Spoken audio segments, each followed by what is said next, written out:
Coucou les filles, ne faites toujours pas attention à ma tête. Cheveux, pull, ambiance relax parce que études.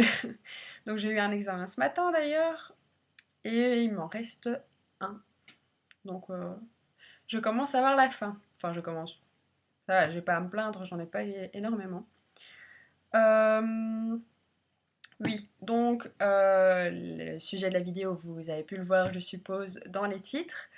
Donc je vais vous parler des silicones parce que j'ai parlé assez régulièrement dans mes vidéos, j'en parle assez régulièrement de silicone et je me suis fait la réflexion, mais Clélia, ça se trouve, il y a quelques personnes dans tes abonnés qui ne savent absolument pas ce que c'est, donc explique-leur. Donc voilà, ça va être chose faite. Euh, donc les silicones. Vous avez sûrement déjà entendu il y a pas mal de personnes qui cherchaient des shampoings sans silicone, que c'est pas bien, tout ça. Mais pourquoi? Donc le silicone gaine le cheveu. Donc ça fait un espèce d'habit autour du cheveu. Ça ne répare pas, c'est une impression, c'est une façade. Donc le produit, donc le silicone se met autour du cheveu et donne l'impression qu'il est brillant, qu'il est bien, tout ça. Plus volumineux aussi. Mais sous cette gaine, donc sous cette couche de silicone, parce qu'à force d'utiliser des produits siliconés, il y a une couche qui se crée, vos cheveux sont toujours autant abîmés, même si vous n'en avez pas l'impression. Alors à long terme, donc à long terme, donc après beaucoup d'utilisation de silicone, les cheveux ont tendance à graisser plus vite. Et là, ils ne sont plus aussi beaux qu'au début quand on utilisait ces produits-là. Ils deviennent raplapla, tout ça. Donc sur le long terme, c'est pas terrible.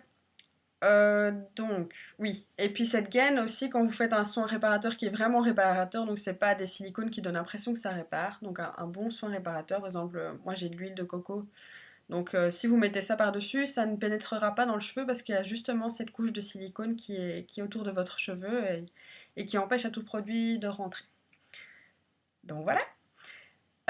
Comment reconnaître les silicones? Donc déjà, comment savoir la quantité de silicone qu'il y a dans un produit? Donc quand vous avez une liste d'ingrédients, les premiers ingrédients dans la liste sont ceux qui sont en plus grande quantité dans le produit.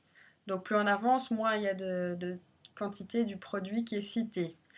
Est-ce que vous avez suivi? Parce que même moi j'ai du mal à me suivre. Donc j'espère que vous avez compris ce que j'ai voulu dire. Je pense qu'il y a moyen de comprendre. Voilà, donc et alors, comment les reconnaître dans la liste? C'est pas marqué silicone en toutes lettres, vous ne verrez jamais le mot silicone. Donc, vous dites, mais on parle de silicone, mais il y en a dans aucun produit, mais si. Comment savoir donc qu'il y a des silicones dans un shampoing? C'est les mots qui finissent par "one", donc comme silicone, oui! Donc ça, c'est facile de les reconnaître parce qu'il y a ce petit moyen mnémotechnique. Et il y a aussi les mots qui finissent en "ane", A-N-E. Donc voilà pour ces infos. Alors, des produits qui contiennent énormément de silicone. Donc là, je fais de l'anti-pub. Donc, L'Oréal, Garnier.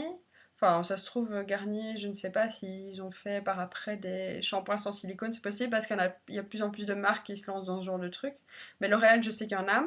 Et alors, un produit qui contient du silicone, mais des produits, enfin une marque qui met du silicone à en crever dans ses produits, c'est Fructis. Ah, mais Fructis, c'est Garnier. Oui, enfin bref. La gamme Fructis, c'est affreux. Il y en a énormément. Et oui, la première fois que vous utilisez, oh, c'est bien joli, les cheveux se lissent facilement, mais je vous dis pas la tonne de silicone que vous avez dans vos cheveux. Je m'emballe. Oui, donc, donc voilà.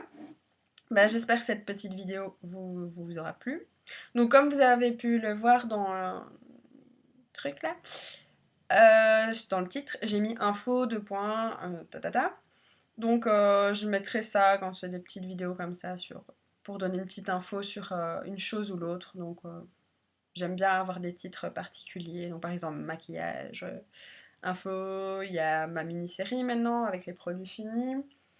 Tout ça quoi. Tenue du jour aussi. Donc voilà, j'espère que ça vous aura éclairé et que vous ne saviez pas déjà tout, parce que sinon je ne sers plus à rien. Donc voilà, salut!